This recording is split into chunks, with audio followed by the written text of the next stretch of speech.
दोस्तों, कैसे हैं आप सब। उम्मीद करता हूँ स्वस्थ होंगे। आज मैं आप लोगों को ऐसे इंसान के बारे में बताने जा रहा हूँ जिसके सिर्फ नाम से ही दुनिया गूंज उठती है। जी हाँ, जिनकी जीवन गाथा आपको जीवन में कभी भी हार ना मानने के लिए प्रेरित करेगी। जी हाँ, वो और कोई नहीं बल्कि स्वयं हमारे देश के प्रधानमंत्री श्री नरेंद्र मोदी जी है। तो चलिए शुरू करते हैं। नरेंद्र दामोदर दास मोदी का जन्म 17 सितंबर 1950 को वडनगर, मेहसाना जिले, बॉम्बे राज्य, वर्तमान गुजरात में एक गुजराती हिंदू परिवार में हुआ था। वे दामोदर दास मूलचंद मोदी और हीराबेन मोदी से पैदा हुए 6 बच्चों में से तीसरे थे। उनका परिवार मोद धांची तेली तेल प्रसत समुदाय, जिसे भारत सरकार द्वारा अन्य पिछड़ा वर्ग के रूप में वर्गीकृत किया गया है। गुजरात के मुख्यमंत्री के रूप में अपने 13 वर्षों के दौरान मोदी ने शायद ही कभी अपनी पारिवारिक पृष्ठभूमि के बारे में बात की थी। 2014 के राष्ट्रीय चुनावों के दौरान उन्होंने नियमित रूप से अपने निम्न श्रेणी के सामाजिक मूल की ओर ध्यान आकर्षित करना शुरू किया और वडनगर रेलवे स्टेशन के प्लेटफॉर्म पर अपने पिता की चाय की दुकान में एक बच्चे के रूप में काम करना पड़ा, एक विवरण जो कि पड़ोसियों के साक्ष्य पूरी तरह से पुष्टि नहीं करते हैं। मोदी ने अपनी उच्च माध्यमिक शिक्षा 1967 में वडनगर में पूरी की, जहां शिक्षकों ने उन्हें रंगमंच में रुचि रखने वाले एक औसत छात्र और एक उत्सुक प्रतिभाशाली वाद विवादकर्ता के रूप में वर्णित किया। उन्होंने नाट्य प्रस्तुतियों में बड़े से बड़े चरित्रों को निभाना पसंद किया, जिसने उनकी राजनीतिक छवि को प्रभावित किया है। मोदी का जन्म और पालन पोषण पूर्वोत्तर गुजरात के वडनगर में हुआ, जहां उन्होंने अपनी माध्यमिक शिक्षा पूरी की। उन्हें 8 साल की उम्र में आरएसएस से मिलवाया गया था। उन्होंने वडनगर रेलवे स्टेशन पर अपने पिता की चाय की दुकान पर स्कूल के बाद मदद करने के बारे में याद दिलाया है। इस वर्णन की विश्वसनीय पुष्टि नहीं हुई है। 18 साल की उम्र में उनका विवाह जसोदाबेन मोदी से हुआ, जिसे उन्होंने जल्द ही छोड़ दिया। भारतीय कानून के अनुसार ऐसा करने की आवश्यकता होने पर उन्होंने पहली बार 4 दशक से अधिक समय बाद सार्वजनिक रूप से उन्हें अपनी पत्नी के रूप में स्वीकार किया, लेकिन तब से उन्होंने उनसे कोई संपर्क नहीं किया। मोदी ने दावा किया है कि उन्होंने अपने माता पिता के घर को छोड़ने के बाद 2 साल तक उत्तर भारत में कई धार्मिक केंद्रों का दौरा किया था, लेकिन उनकी यात्रा के कुछ विवरण सामने आए हैं। 1971 में गुजरात लौटने पर वे आरएसएस के पूर्णकालिक कार्यकर्ता बन गए। 1975 में प्रधानमंत्री इंदिरा गांधी द्वारा आपातकाल की स्थिति घोषित किए जाने के बाद वे छिप गए। आरएसएस ने उन्हें 1985 में भाजपा को सौंपा और उन्होंने 2001 तक पार्टी पदानुक्रम के भीतर कई पदों पर कार्य किया, महासचिव के पद तक पहुंचे। भुज में भूकंप के बाद केशुभाई पटेल के गिरते स्वास्थ्य और खराब सार्वजनिक छवि के कारण मोदी को 2001 में गुजरात का मुख्यमंत्री नियुक्त किया गया था। इसके तुरंत बाद मोदी विधानसभा के लिए चुने गए। उनके प्रशासन को 2002 के गुजरात दंगों में सहभागी माना गया है, जिसमें 1044 लोग मारे गए थे, जिनमें से 3/4 मुस्लिम थे, या अन्यथा संकट के प्रबंधन के लिए उनकी आलोचना की गई थी। भारत के सर्वोच्च न्यायालय द्वारा नियुक्त एक विशेष जांच दल को व्यक्तिगत रूप से उनके खिलाफ अभियोजन की कार्यवाही शुरू करने के लिए कोई सबूत नहीं मिला, जबकि मुख्यमंत्री के रूप में उनकी नीतियों आर्थिक विकास को प्रोत्साहित करने का श्रेय को प्रशंसा मिली है। महत्वपूर्ण रूप से विफल रहने के लिए उनके प्रशासन की आलोचना की गई थी। राज्य में स्वास्थ्य, गरीबी और शिक्षा सूचकांकों में सुधार।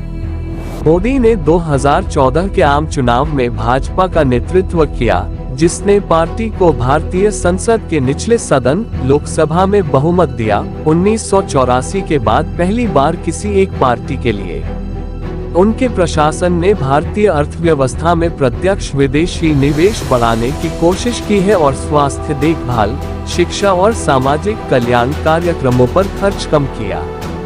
उन्होंने योजना आयोग को समाप्त करके और इसे नीति आयोग के साथ बदलकर सत्ता को केंद्रीकृत कर दिया। उन्होंने एक हाई प्रोफाइल स्वच्छता अभियान शुरू किया, विवादास्पद रूप से उच्च मूल्य वाले बैंक नोटों के विमुद्रीकरण और कराधान व्यवस्था के परिवर्तन की शुरुआत की, और पर्यावरण और श्रम कानूनों को कमजोर या समाप्त कर दिया। उन्होंने कोविड-19 महामारी के लिए देश की प्रतिक्रिया का निरीक्षण किया।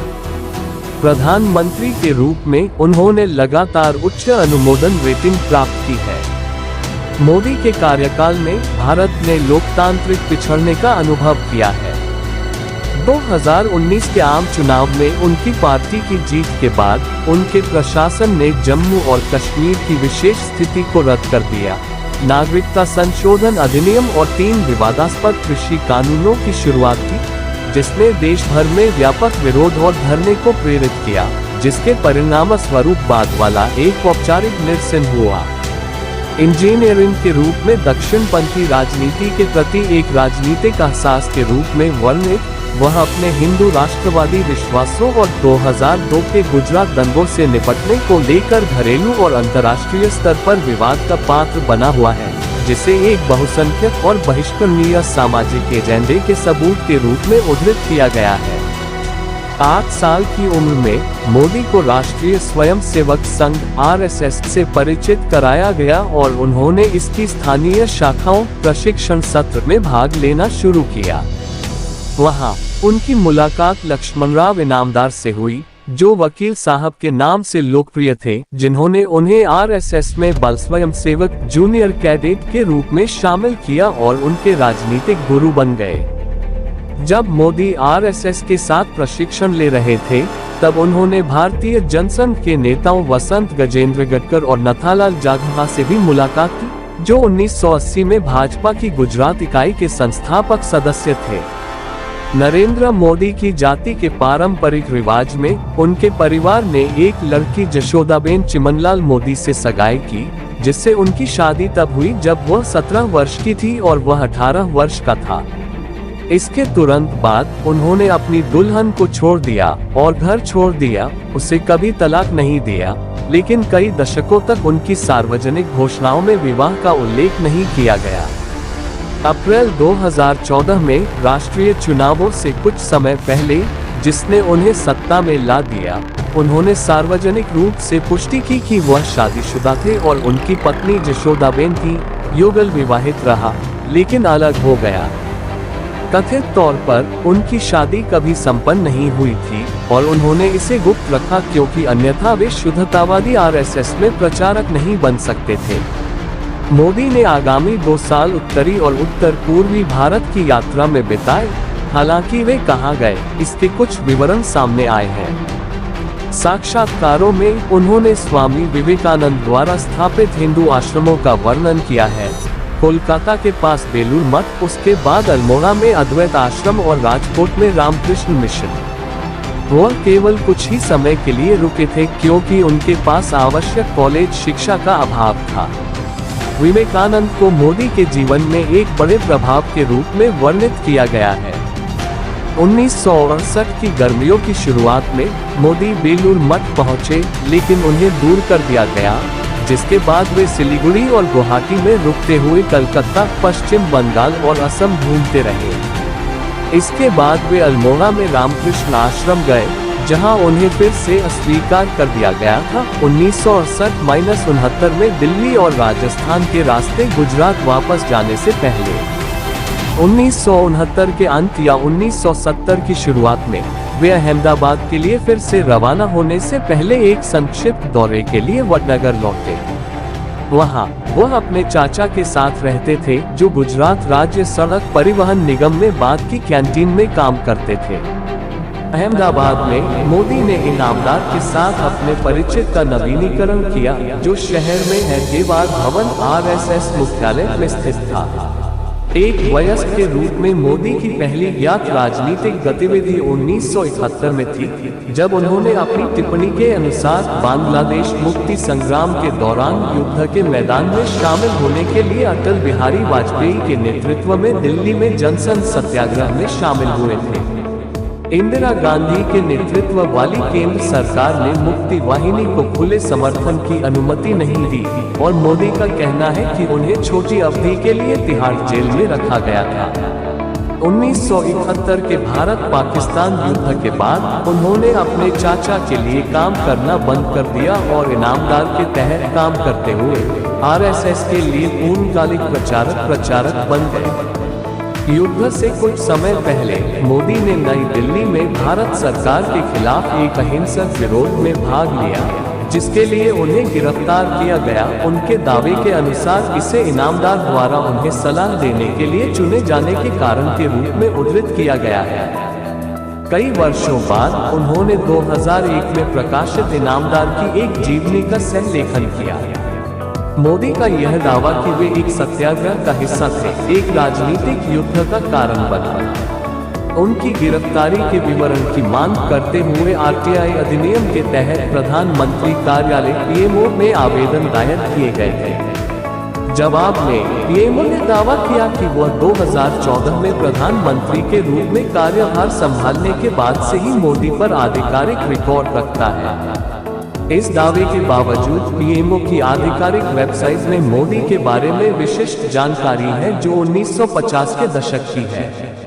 1978 में मोदी ने दिल्ली विश्वविद्यालय के स्कूल ऑफ ओपन लर्निंग से राजनीति विज्ञान में कला स्नातक की डिग्री प्राप्त की। तीसरी कक्षा के साथ स्नातक की उपाधि प्राप्त की।